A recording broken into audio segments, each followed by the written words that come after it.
আসসালামু আলাইকুম রহমতুল্লাহি ওয়া বারাকাতুহু।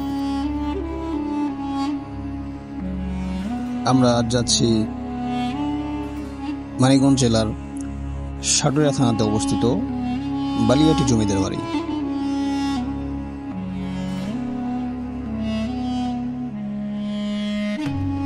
দিগন্ত বিস্তৃত সবুজের মাঠ, তার মাঝ দিয়ে বয়ে গেছে পিচ ঢালা রাস্তা।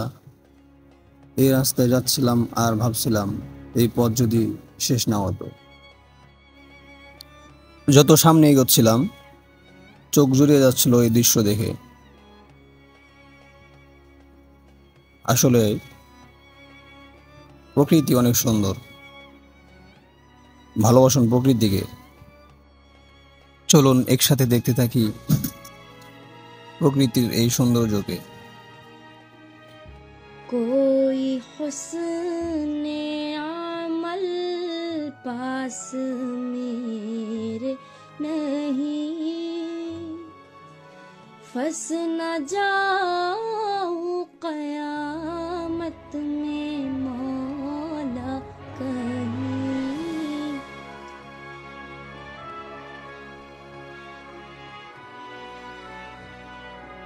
দেখতে দেখতে চলে আসলাম আমাদের সেই কাঙ্ক্ষিত বালিয়াটি জমিদার বাড়ি। গোবিন্দ রাম সাহা বালিয়াটি জমিদার বাড়ির গোড়াপত্তন করেন। 18 শতকের মাঝামাঝি সময়ে তিনি লবণের বণিক ছিলেন।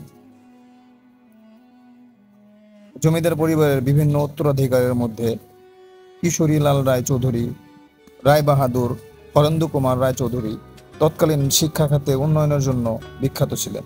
ঢাকার জগন্নাথ কলেজ, বর্তমানে জগন্নাথ বিশ্ববিদ্যালয় প্রতিষ্ঠাতা ছিলেন কিশোরী লাল রায় চৌধুরীর পিতা, এবং যার নামানুসারে উক্ত প্রতিষ্ঠানের নামকরণ করা হয়।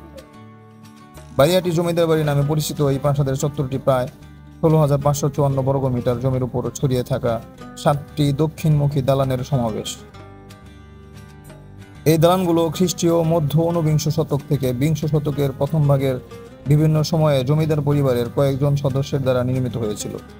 সামনের 4টি প্রাসাদ ব্যবহৃত হতো ব্যবসায়িক কাজে। এই প্রাসাদের পেছনের প্রাসাদকে বলা হয় অন্দরমহল, সেখানে বসবাস করত তারা।